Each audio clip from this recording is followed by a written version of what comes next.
This is Jed Disler, and welcome to The Piano Maven, your friendly podcast guide to piano recordings.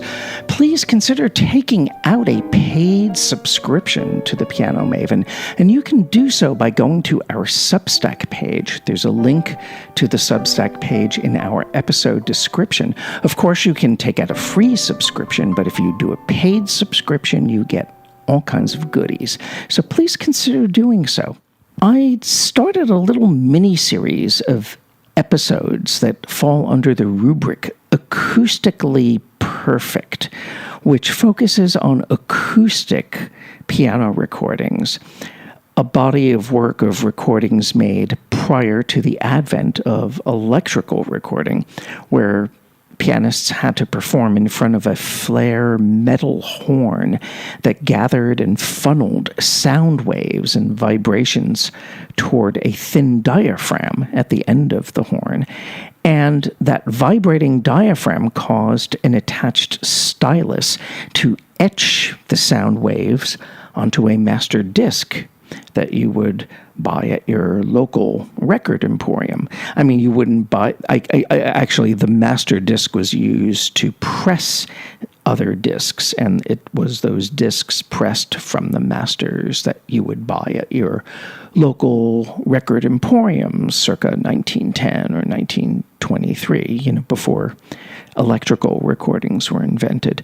Sorry I sound too technical about this, but I wanted to briefly reiterate what the acoustic process was like. The pianist we're going to talk about on this episode is Edouard Risler, a French pianist.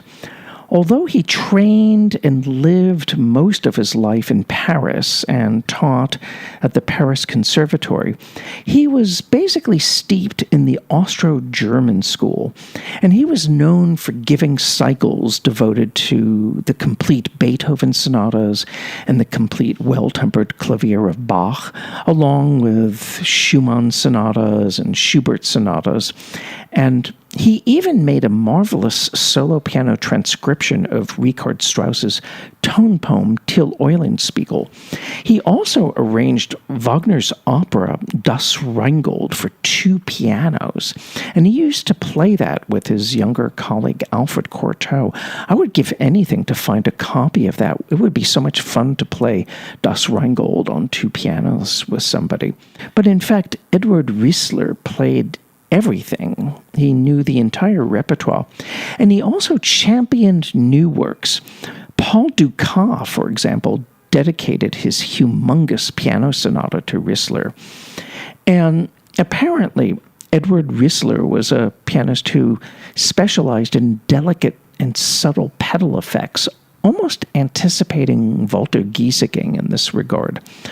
But he also could play quite powerfully. Arthur Rubinstein left flattering comments about Risler in his memoirs, and he said that he thought Risler's Beethoven touched his heart much more than Arthur Schnabel's did. From all critical accounts, though, Risler's playing became kind of dry and reserved in the later part of his life, after the death of his wife from influenza at the end of the First World War.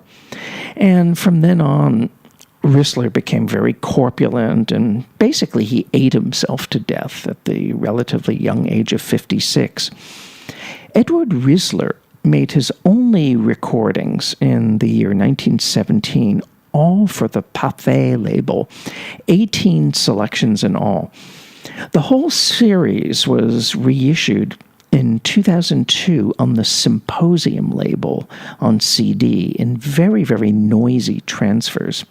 However, much better transfers of the whole Edouard Risler series were made available on the Marston label as part of their Lagniappe. Do I pronounce that correctly? Lagniappe, Lagniappe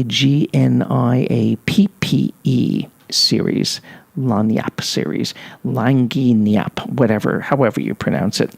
This was a limited edition series of discs that Marston made available only to subscribers. Oh, there was another complete Risler CD that was in this Italian piano library series that were free CDs given out with a music magazine. So I would try to get hold of the Marston transfers first and foremost.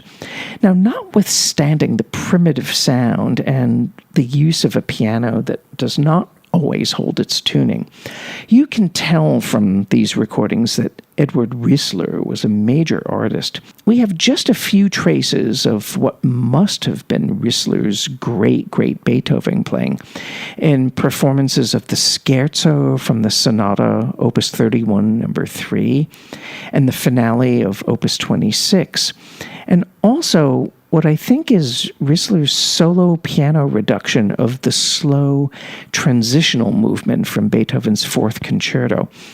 He plays the Mendelssohn Scherzo in E minor with great dash and great taste, and his Chopin has a lot of individual touches as far as phrasing and timing, such as in the Black Key Etude. He forgets to play that final concluding G-flat chord here. And then think of the sudden vehemence midway through the otherwise tender Mazurka in A minor, Opus 17, number 4. The writer Harold Schoenberg accurately wrote about the explosive accents in Risler's recording of the Liszt Hungarian Rhapsody number 11, and Weber's Invitation to the Dance conveys a wonderful conversational character between the hands in that introductory section. He displays a very elegant legato and pliable phrasing in a waltz by Saint-Saëns, and he plays little pieces by Chabrier, Granados, and Godard with simplicity and nobility and tonal shadings that you can hear in these old recordings.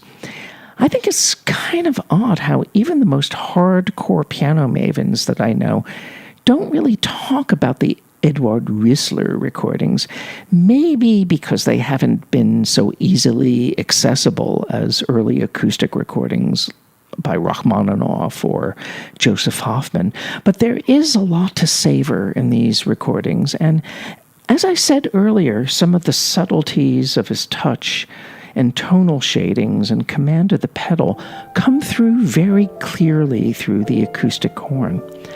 This is Jed Disler, and you've been listening to The Piano Maven, your friendly podcast guide to piano recordings. Thank you for tuning in, and I look forward to being with you for our next episode.